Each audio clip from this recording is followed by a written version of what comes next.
अस्सलाम वालेकुम वरहमतुल्लाहि वबरकातुहू। खैरियत से आप लोग होपिया ऑल फाइन। मेरा नाम है मोहम्मद और welcome back to my channel. Bollywood में इंक्रीजिंग इस्लामोफोबिक कंटेंट देखकर कई सारे लोग आज परेशान हैं। एक मूवी आ रही है जिसका नाम है हम दो हमारे 12, जो कई सारे लोग कह रहे हैं कि ओपनली मुस्लिम्स को टारगेट कर रहा है और इसका डायरेक्टर कह रहा है कि ये बिल्कुल गलत है। और इस पोस्टर को अगर आप देखेंगे तो उसमें आपको एक मुस्लिम फैमिली बताया गया है जिसमें सेंट्रल कैरेक्टर अन्नू कपूर है, उसके अतराफ 11 उसके बच्चे बताया गया और उसकी वाइफ बताई गई, वो भी खुद प्रेग्नेंट है। और टिपिकल यहाँ पर अगर आप देखेंगे स्टेरियोटाइपिंग जिसको कहते हैं, प्रॉपर मुस्लिम अटायर में अन्नू कपूर बैठा हुआ है, अतराफ उसके बच्चे और उसकी वाइफ को बुरखे में बताया गया है। और इस चीज को देखते हुए मशहूर जर्नलिस्ट राना अय्यूब ने सेंसर बोर्ड को कहा कि ये पोस्टर एक ब्लंट रिप्रेजेंटेशन है इस्लामोफोबिया का। इस्लामोफोबिया का मतलब होता है किसी भी तरह से इस्लाम या मुस्लिम्स के खिलाफ एक प्रेजेंटेशन करना। इस मूवी के डायरेक्टर ने कहा कि पॉपुलेशन एक्सप्लोजन के बारे में उसने कई सारी चीजें इस फिल्म में बताए हैं। पॉपुलेशन एक्सप्लोजन का मतलब होता है कि जिस तरह से पॉपुलेशन बढ़ा है, तादाद जो बढ़ी है हिंदुस्तान में, उस चीज को उसने बताया है और कैसे इसको कंट्रोल करना चाहिए। तो यहाँ पर राना अय्यूब ने ट्विटर पर ट्वीट किया कि कैसा एक मूवी क्लियरली मुस्लिम फैमिली को ही अपने पोस्टर में डालकर पॉपुलेशन एक्सप्लोजन की बात करती है।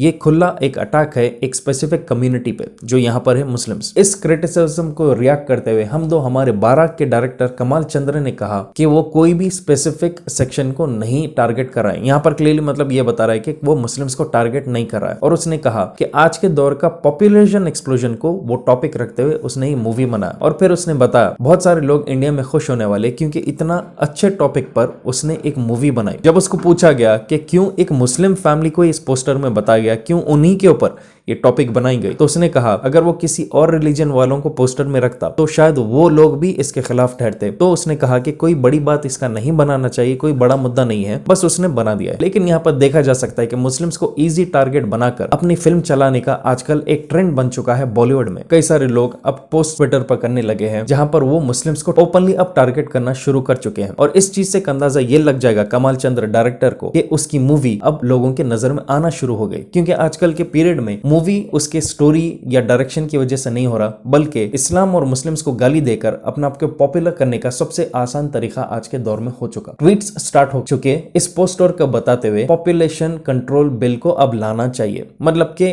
पार्लियामेंट अब इंट्रोड्यूस करना चाहिए एक ऐसा पॉपुलेशन कंट्रोल बिल जहां पर हर फैमिली को शायद 1 या 2 बच्चों से ज्यादा नहीं होना चाहिए। अगर डायरेक्टर कमाल चंद्र के बारे में देखा गया तो वो कोई बड़ा डायरेक्टर नहीं है और उसको शायद ये सबसे आसान तरीका था लोगों के नजर में आने के लिए। क्लियरली यहाँ पर देख सकते हैं कि ये सिर्फ जेब गर्म करने का मामला है इनका, सेंटिमेंट्स के साथ खेलकर। अब ये मेन इंपॉर्टेंट टॉपिक पर आते हैं इस मूवी को लेकर, पॉपुलेशन कंट्रोल बिल, मतलब कि जो पॉपुलेशन इतना बढ़ रहा है हिंदुस्तान में, जो तादाद जो बढ़ रही है, क्या मुस्लिम्स हिंदू से ज्यादा पॉपुलेशन इनका कभी होगा? रिसेंटली यति सरस्वती जो आप देख सकते हैं काफी छिछोरा है वो अपने स्पीचेस को लेकर, उसने ओपनली अपने हिंदू लोगों को कहा कि ज्यादा से ज्यादा अपने औरतों से बच्चे पैदा करें, अगर वो नहीं करेंगे तो मुस्लिम्स का पॉपुलेशन ज्यादा हो जाएगा, हिंदूस का कम हो जाएगा और एक दिन मुस्लिम्स टेक ओवर करके इंडिया को एक इस्लामिक कंट्री बना देंगे। जबकि देखा जा सकता है 2011 के सेंसस के हिसाब से हिंदूज नियरली 80% है इंडिया के पॉपुलेशन के, 100 करोड़ की उनकी तादाद है, और मुस्लिम्स नियरली 14%, करीब 17 करोड़। और इसी ताल्लुक से एक बुक बनाई गई थी जिसका नाम है the population myth, Islam, family planning and politics in India, जिसमें मैथमेटिकल कैलकुलेशंस करके ये बताया गया कि मुस्लिम्स कितना भी पॉपुलेशन वो बढ़ाए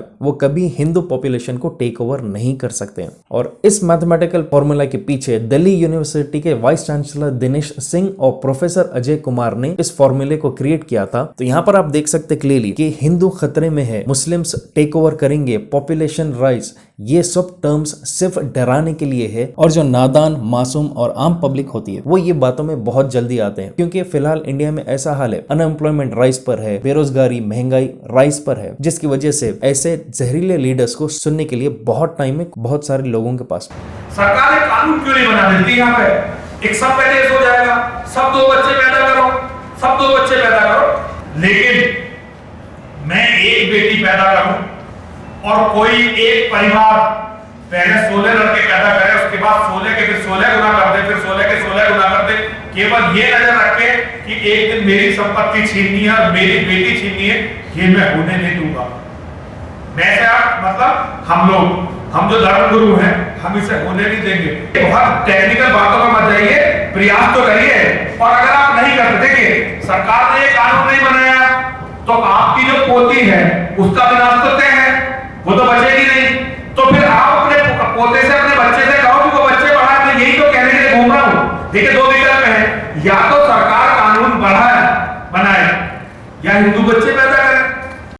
इस चीज का फायदा और सेंटिमेंट्स का फायदा ऐसे किस्म के फिल्म डायरेक्टर्स उठा रहे हैं, और वो यहाँ पर भी पॉपुलेशन को बताना है तो मुस्लिम फैमिली को ही बता रहे हैं। और यही बेरोजगारी से देखा जा सकता है कि इंडिया में आज काफी परेशान है यूथ। बताया जाता है कि 66% पॉपुलेशन फिलहाल 35 साल के नीचे की एज की है और सबको जॉब चाहिए। कई बार लोगों को अपने स्किल्स के हिसाब से एंट्री लेवल जॉब रोल नहीं मिलता है, या फिर उनको अच्छे जॉब्स के एप्लीकेशन या प्लेटफॉर्म नहीं मिलते। तो इस कंफ्यूजन को दूर करने के लिए जहां पर 10th पास स्टूडेंट्स से लेकर HR, बीकॉम, IT ग्रेजुएट्स को जॉब के लिए मिलेगी टिप्स और प्रॉपर गाइडेंस, एक बहुत ही इंफॉर्मेटिव ऑडियो बुक के जरिए जिसका नाम है कैसे मिलेगी एंट्री लेवल जॉब्स। और ये अवेलेबल है इंडिया के लीडिंग ऑडियो शो प्लेटफॉर्म जिसका नाम है कोको FM। कोको FM पर है अवेलेबल एक huge library non fictional content का, और इनकी रेटिंग 4.5+ है। कोको FM आपको मदद करेगा अनलॉक करने के लिए knowledge across a varied range of topics. Kuku FM के जरिए आप ऑडियो बुक सुन सकते हैं अपने रीजनल लैंग्वेज में, कहीं भी कभी भी। और ये है made in India app. Kuku FM आपको हेल्प करेगा अनलॉक करने के लिए नॉलेज सिर्फ ₹199 इंस्टेड ऑफ ₹399। और खास तौर से मेरे ऑडियंस के लिए कोको FM ला रहा है एक्सक्लूसिव 50% ऑफ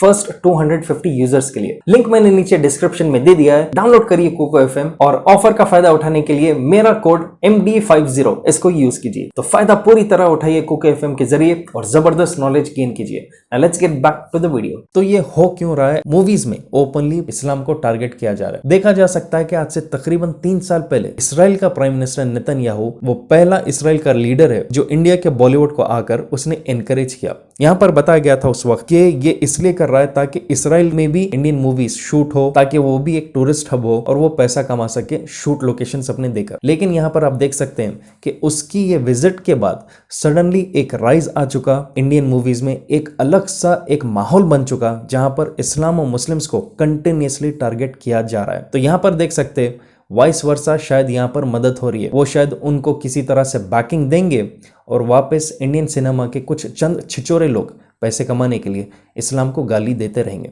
ताकि उनके ऊपर के पॉलिटिकल लीडर्स खुश हो और उनको बैकिंग मिलता रहे। तो आप अपने हिसाब से कमेंट कीजिए कि क्यों मुस्लिम्स को ही टारगेट किया जा रहा है इंडियन सिनेमाज में, ताकि उनके ऊपर के पॉलिटिकल लीडर्स खुश हो और उनको बैकिंग मिलता रहे। तो आप अपने हिसाब से कमेंट कीजिए कि क्यों मुस्लिम्स को ही टारगेट किया जा रहा है इंडियन सिनेमाज में। Make sure Kuku FM download कीजिए, लिंक मैंने नीचे डिस्क्रिप्शन में दे दिया है। मेरा कोड MD50 यूज कीजिए, अभी फायदा उठाइए। जब तक इंशाल्लाह मुलाकात करता हूं बहुत जल्द। Take care and Allah Hafiz.